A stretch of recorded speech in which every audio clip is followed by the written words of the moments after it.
당신의 삶에서 가장 위험한 사람은 당신을 괴롭히는 사람이 아닙니다.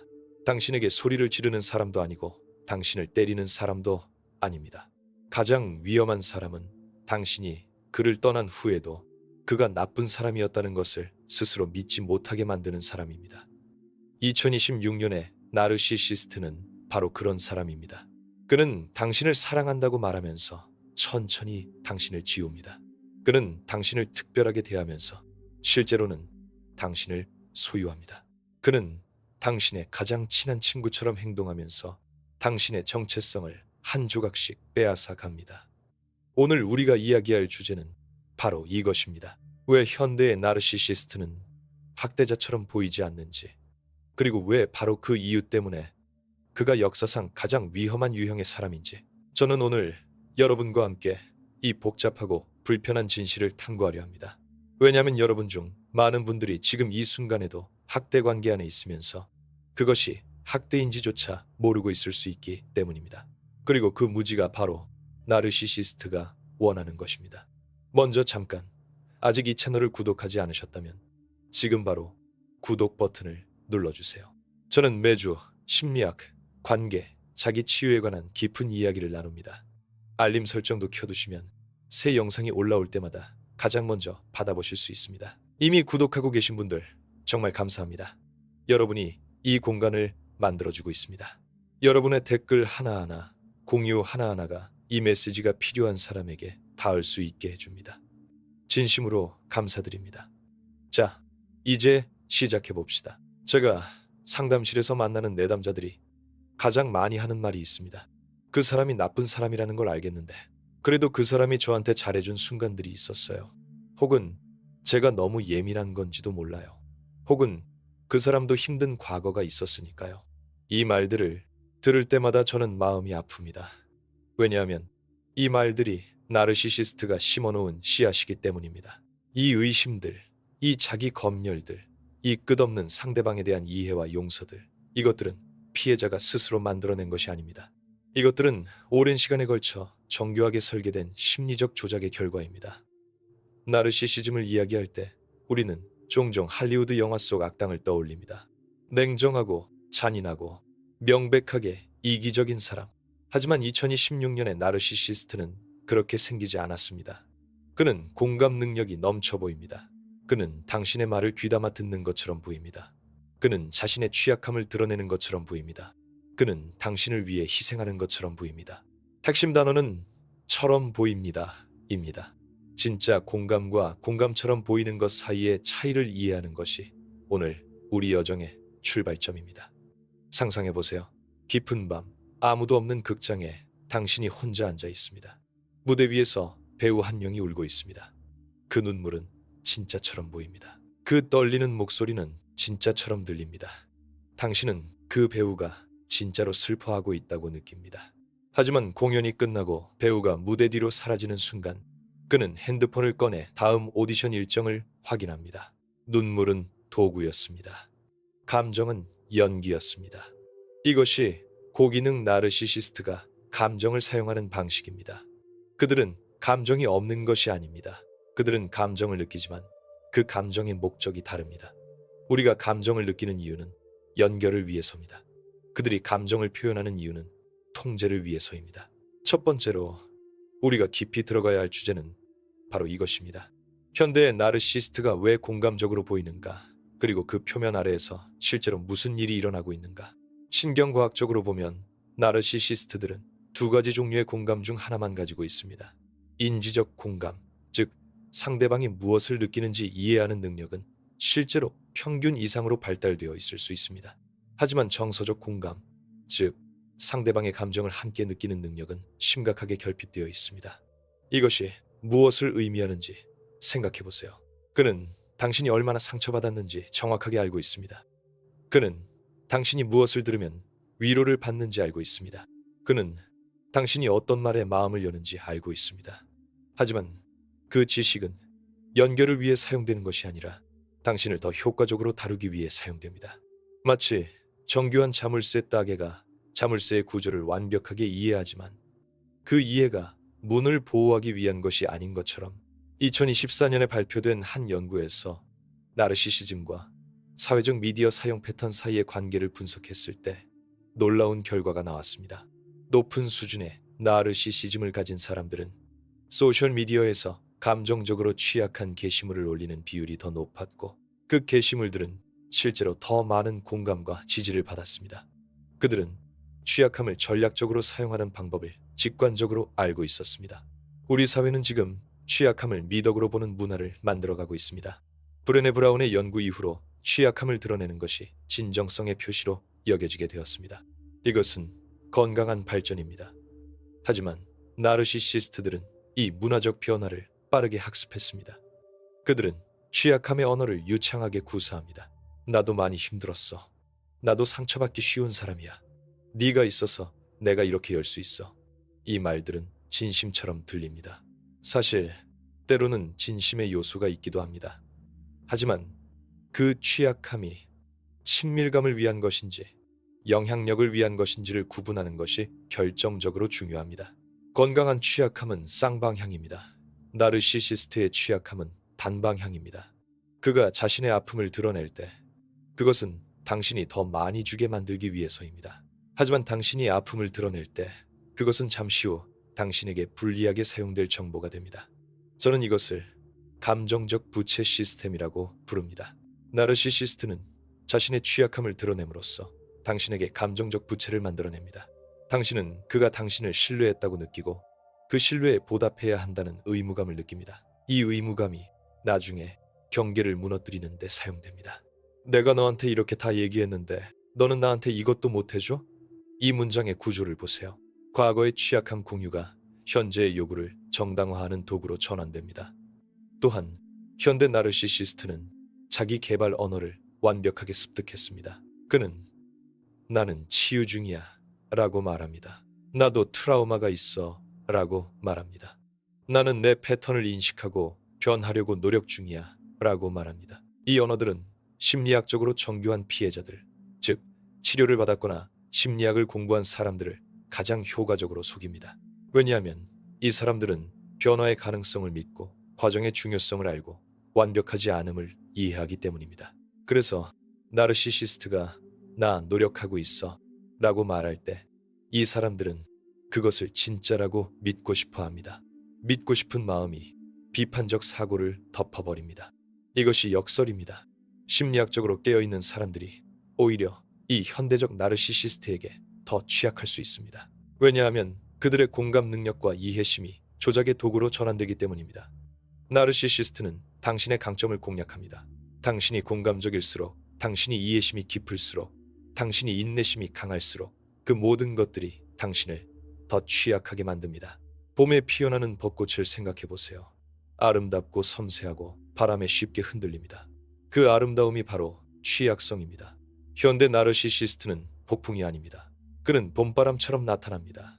부드럽게, 달콤하게, 당신이 저항할 이유를 찾지 못하게, 그리고 당신이 완전히 꽃을 피웠을 때 그제서야 그 진짜 성질이 드러납니다. 하지만 그때는 이미 당신이 그 관계에 너무 깊이 뿌리내려 있어서 떠나는 것이 마치 자신을 잘라내는 것처럼 느껴집니다. 이것이 첫 번째 이야기입니다.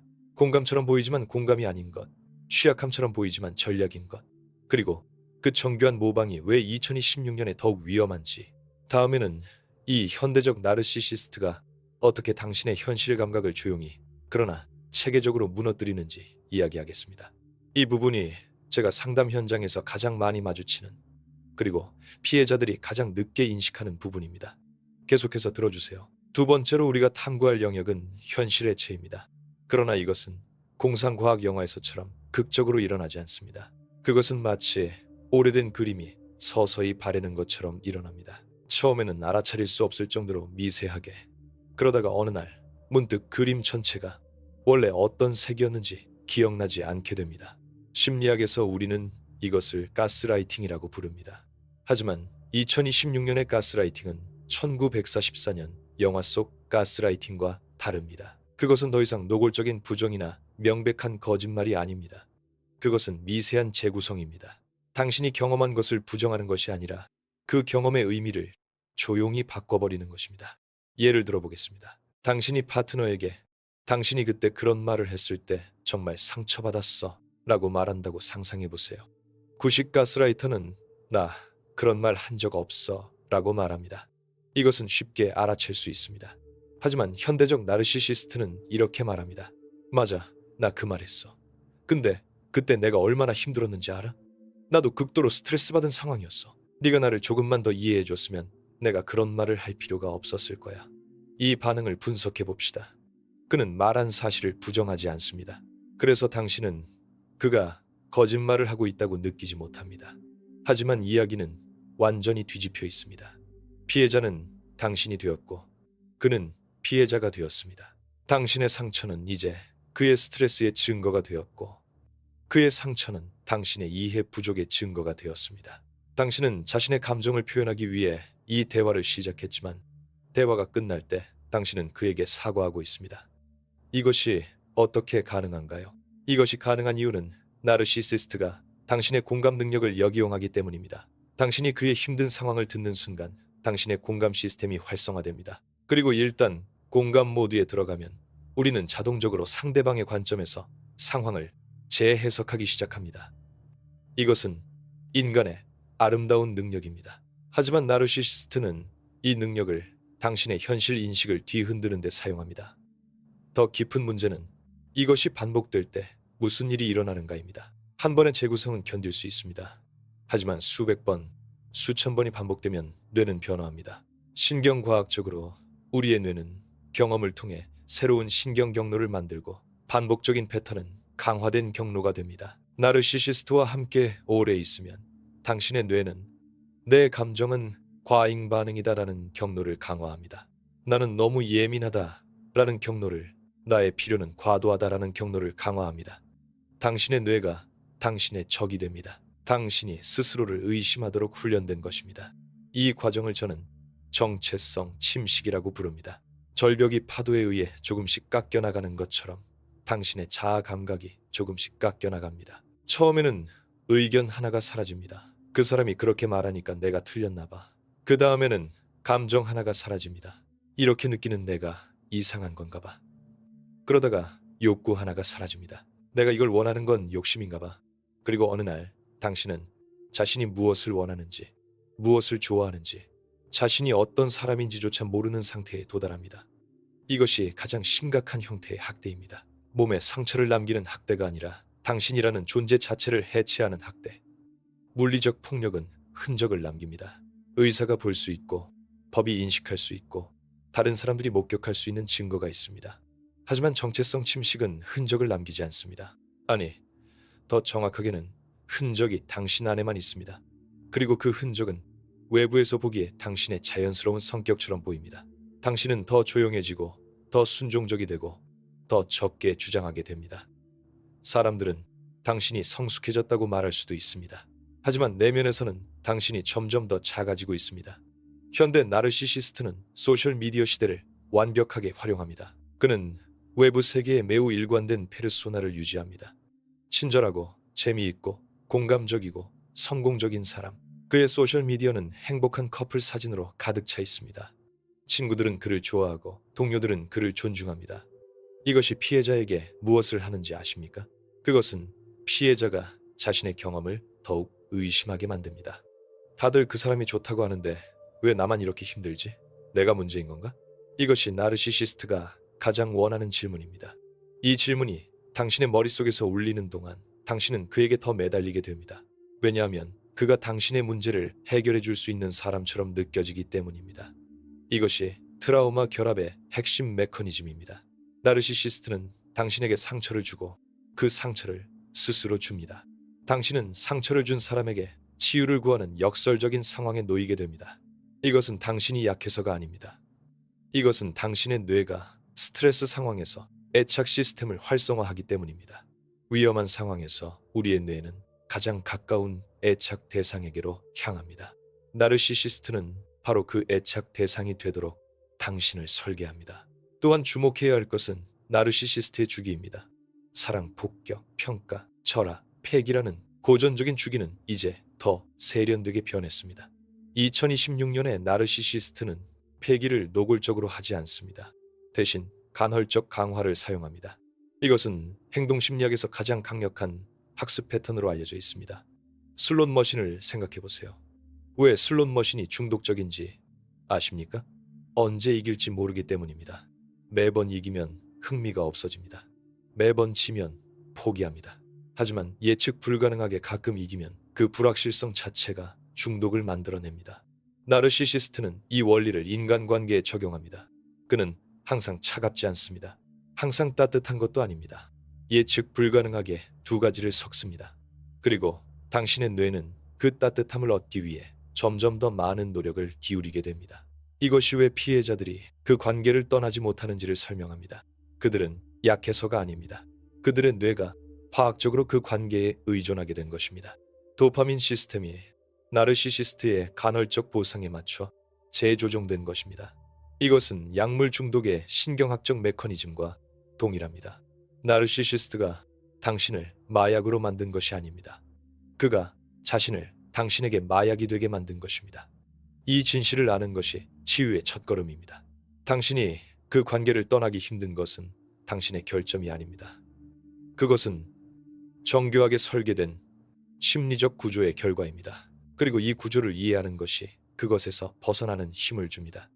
영상 중간에 잠깐 이 내용이 여러분에게 도움이 되고 있다면 댓글에 나도 이런 경험이 있었어 혹은 간단히 숫자 1이라고 써주세요. 이 영상이 필요한 사람들에게 알고리즘이 이 내용을 더 많이 보여줄 수 있도록 도와주세요. 혼자 이 영상을 보고 있다면 당신이 혼자가 아니라는 것을 알아주세요. 지금 이 영상을 보고 있는 수천 명의 사람들이 비슷한 경험을 하고 있거나 했습니다.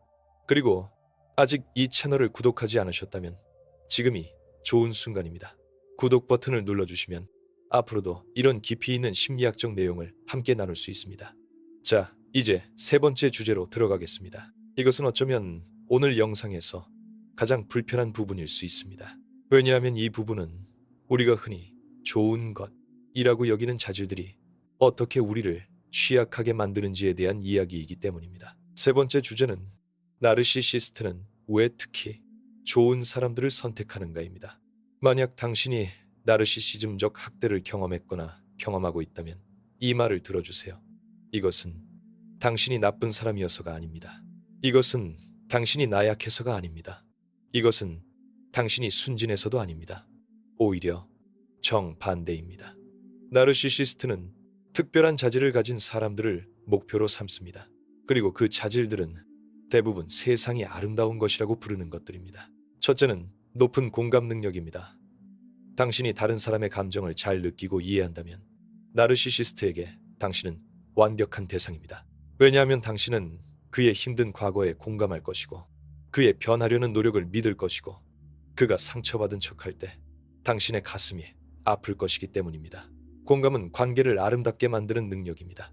하지만 나르시시스트는 이 능력을 당신의 경계를 해제하는 도구로 사용합니다. 둘째는 강한 책임감과 내면 귀인 성향입니다. 뭔가 잘못됐을 때 내가 뭘 잘못한 건지 먼저 생각한다. 이런 성향을 가진 분들 계시나요? 이것은 성숙한 인격의 표시입니다. 그러나 나르시시스트 옆에서 이 성향은 독이 됩니다. 왜냐하면 나르시시스트는 모든 문제를 당신 탓으로 돌리는 데 전문가이기 때문입니다.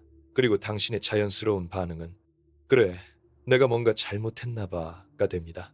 이 두 사람이 만나면 하나의 완벽한 시스템이 만들어집니다. 나르시시스트는 책임을 던지고 당신은 받습니다. 나르시시스트는 결코 책임지지 않고 당신은 항상 책임집니다. 셋째는 회복 탄력성과 희망입니다. 당신이 어려운 상황에서도 희망을 잃지 않는 사람이라면 당신은 나르시시스트에게 이상적인 파트너입니다. 왜냐하면 당신은 그가 이번에는 진짜로 변할 것이라는 희망을 계속 유지하기 때문입니다. 희망은 삶을 지탱하는 힘입니다. 하지만 나르시시스트와의 관계에서 희망은 감옥이 됩니다. 당신이 포기하지 않는 한 그 관계는 계속됩니다. 그리고 나르시시스트는 당신의 희망이 살아있도록 최소한의 변화를 주기적으로 보여줍니다. 나 요즘 치료받기 시작했어 라는 말 한마디가 당신의 희망을 다시 불씨처럼 살립니다. 그리고 그 불씨가 당신을 그 자리에 머물게 합니다. 넷째는 돌봄의 욕구입니다. 많은 나르시시즘적 관계의 피해자들이 어린 시절에 누군가를 돌보거나 보살피는 역할을 했던 경험이 있습니다. 아픈 부모님을 돌봤거나 어린 동생들을 보살폈거나 불안정한 가정 환경에서 감정적으로 성숙해야 했던 경험. 이런 배경을 가진 사람들은 종종 고쳐주고 싶은 욕구를 가지고 있습니다. 상처받은 사람을 보면 그를 돌봐주고 싶어집니다. 나르시시스트는 이 욕구를 정확히 감지합니다. 그리고 그는 처음에 상처받은 사람처럼 나타납니다. 힘든 과거를 가진 진정한 사랑을 받지 못한, 이해받지 못한 영혼처럼 당신의 돌봄 본능이 활성화됩니다. 당신은 그를 고쳐주고 싶어 합니다. 그리고 그 과정에서 당신은 자신을 잃어버립니다. 이것이 나르시시스트가 특별히 치유 중인 사람들, 자기 개발에 관심 있는 사람들, 심리학을 공부하는 사람들을 끌어당기는 이유이기도 합니다. 이 사람들은 인간의 복잡성을 이해하고 변화를 믿고 과정에 인내심을 가집니다. 이 모든 자질들이 그들을 나르시시스트의 이상적인 파트너로 만듭니다. 다섯째는 경계에 대한 혼동입니다. 많은 사람들이 좋은 관계는 경계가 없는 것이라는 잘못된 믿음을 가지고 있습니다. 진짜 사랑은 조건 없는 것이라는 믿음, 상대방을 위해 자신을 희생하는 것이 사랑이라는 믿음. 이 믿음들은 문화적, 때로는 종교적 메시지에서 오기도 합니다. 나르시시스트는 이 믿음들을 활용합니다. 네가 나를 진짜 사랑한다면 이 정도는 해줄 수 있잖아. 진정한 관계에서는 비밀이 없어야 해. 우리는 하나야. 내 것이 내 것이고 내 것이 내 것이잖아. 건강한 경계에 대한 교육 없이 자란 사람들은 이 말들을 사랑의 표현으로 받아들입니다. 나르시시스트의 요구가 점점 커져도 그것이 비정상임을 인식하지 못합니다. 왜냐하면 비교할 기준이 없기 때문입니다. 이것이 세대 간 전달의 문제이기도 합니다. 건강하지 않은 관계 패턴을 보며 자란 사람들은 그것이 정상이라고 생각합니다. 나르시시즘적 부모 밑에서 자란 사람들은 종종 나르시시스트 파트너를 선택합니다. 그것이 사랑 같은 느낌이기 때문입니다. 익숙함이 편안함처럼 느껴집니다. 집으로 돌아온 것 같은 느낌. 하지만 그 집은 항상 불안했던 곳입니다. 이제 여기서 중요한 전환점을 이야기해야 합니다. 이 모든 자질들, 공감, 책임감, 희망, 돌봄의 욕구, 이것들은 당신의 결점이 아닙니다.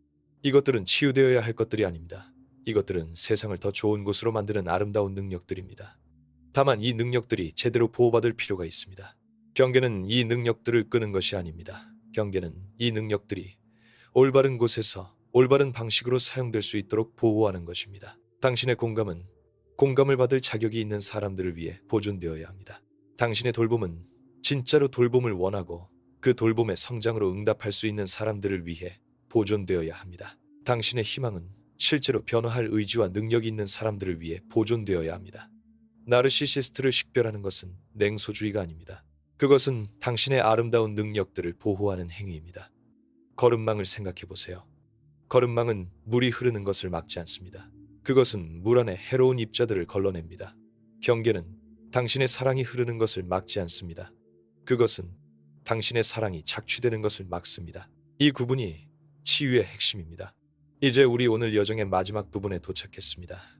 그리고 이 부분이 아마도 가장 중요한 부분일 것입니다. 지금까지 우리는 2026년에 나르시시스트가 왜 학대자처럼 보이지 않는지, 그가 어떻게 당신의 현실 감각을 조용히 해체하는지, 그리고 왜 그가 특별히 좋은 사람들을 선택하는지 이야기했습니다.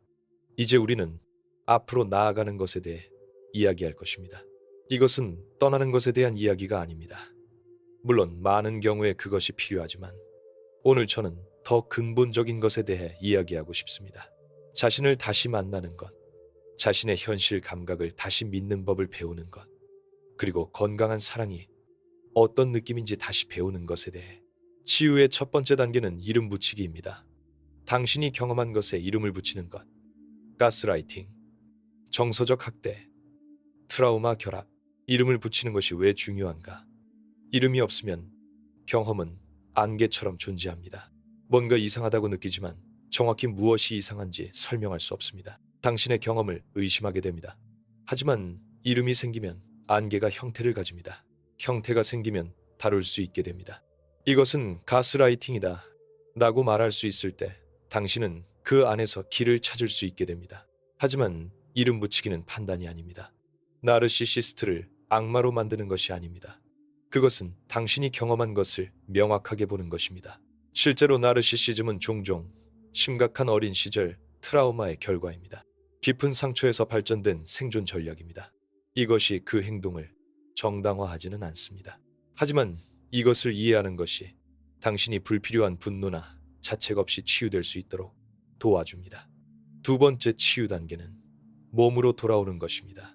나르시시즘적 관계에서 오랜 시간을 보낸 사람들은 종종 자신의 몸 감각으로부터 단절됩니다. 이것은 해리의 한 형태입니다.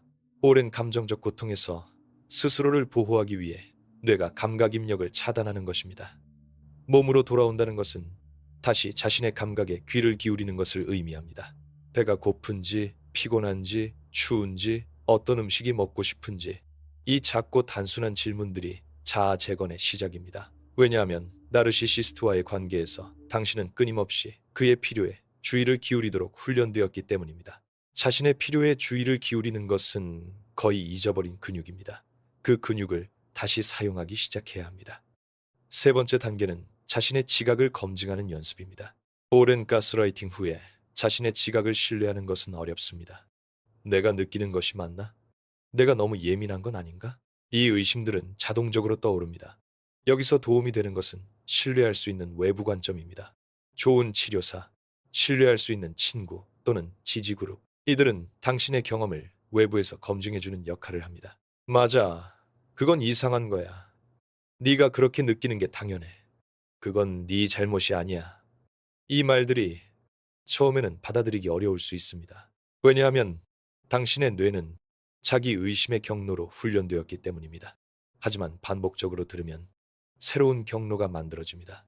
뇌의 신경 가소성이 치유의 기반입니다. 당신의 뇌는 변할 수 있습니다. 그것은 과학적 사실입니다.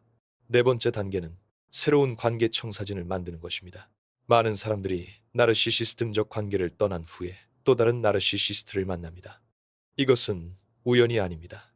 우리는 익숙한 패턴을 선택하는 경향이 있습니다. 그리고 나르시시스트의 초기 접근 방식, 그 강렬한 사랑 폭격, 그 특별함의 느낌, 그 즉각적인 깊은 연결감, 이것들이 건강한 관계보다 처음에는 훨씬 더 강렬하고 매혹적으로 느껴집니다. 건강한 관계는 처음에 조용합니다. 안전하고 예측 가능하고 극적이지 않습니다. 나르시시즘적 관계 후에 이런 관계는 설레지 않는다고 느껴질 수 있습니다. 하지만 그 설렘의 상당 부분이 불안과 도파민의 혼합이었다는 것을 이해해야 합니다. 롤러코스터가 안전한 땅보다 더 짜릿하지만 우리가 살 곳은 안전한 땅이어야 합니다. 건강한 관계의 초기에 느끼는 조용함과 안전함에 익숙해지는 데는 시간이 걸립니다. 그 과정에서 이건 뭔가 빠진 것 같다는 느낌이 들 수 있습니다. 하지만 그 느낌은 건강한 관계에 뭔가 빠진 것이 아니라 당신의 신경 시스템이 이전 패턴에 맞춰 교정된 것입니다. 다섯 번째 단계는 자기 자비입니다. 이것이 가장 중요하면서도 가장 어려운 단계입니다. 많은 생존자들이 자신에게 가혹합니다. 왜 그렇게 오래 있었을까? 왜 그 신호들을 보지 못했을까? 내가 더 강했다면. 이 자기 비판들은 이해할 수 있습니다. 하지만 그것들은 치유를 방해합니다. 당신이 그 관계에서 나오기까지 그렇게 오래 걸린 것은 당신이 약해서가 아닙니다. 당신이 거기 있었던 것은 당신이 멍청해서가 아닙니다. 그것은 매우 정교한 심리적 구조가 작동하고 있었기 때문입니다. 당신이 도움을 받아야 할 이유가 있었기 때문입니다. 당신은 최선을 다했습니다. 그 당시 당신이 가진 이해와 차원으로 이제 당신은 더 많은 것을 알고 있습니다. 그리고 그 뜰이 다음 걸음을 가능하게 합니다. 겨울 다음에 봄이 오듯이, 가장 긴 밤 다음에 새벽이 오듯이, 이 경험 이후에도 삶은 다시 꽃을 피울 수 있습니다. 아니, 단순히 꽃을 피우는 것이 아니라 이 경험을 통해 당신은 이전보다 더 깊이 자신을 이해하고 더 명확하게 무엇이 가치 있는지 알고 더 진정성 있는 연결을 만들 수 있는 사람이 됩니다. 치유는 선형적이지 않습니다. 좋은 날이 있고 나쁜 날이 있습니다. 강한 날이 있고 무너지는 날이 있습니다. 그것은 모두 정상입니다. 중요한 것은 방향입니다. 매일 조금씩 자신을 향해, 자신의 진실을 향해 나아가는 것. 마지막으로 당신이 이 영상을 보고 있는 이유가 있습니다. 당신 안에 무언가가 진실을 알고 싶어 합니다. 치유를 원합니다. 더 나은 삶을 원합니다. 그 부분이 바로 당신의 가장 강한 부분입니다. 나르시시스트가 지우려 했던 그 부분, 그 목소리, 그 뺀, 그것이 여전히 살아 있습니다. 그것이 여러분을 오늘 여기 이끌었습니다. 그것을 신뢰하세요. 이 영상이 도움이 되었다면 아래 좋아요 버튼을 눌러주세요. 그것이 이 내용이 더 많은 사람들에게 닿을 수 있도록 도와줍니다. 댓글에 오늘 영상을 보면서 가장 울림이 있었던 부분을 나눠주세요. 여러분의 이야기가 누군가에게 나만 이런 게 아니구나 라는 안도감을 줄 수 있습니다. 아직 구독하지 않으셨다면 지금 구독 버튼을 눌러주시고 이 영상을 나르시시즘적 관계에서 힘들어하고 있는 누군가와 공유해주세요. 우리가 함께 이야기할수록 이 조용한 학대가 더 이상 조용히 지속되기 어려워집니다. 당신은 이해받을 자격이 있습니다. 당신은 건강한 사랑을 받을 자격이 있습니다. 당신은 당신 자신으로 존재할 자격이 있습니다. 오늘도 시청해주셔서 진심으로 감사합니다. 다음 영상에서 뵙겠습니다.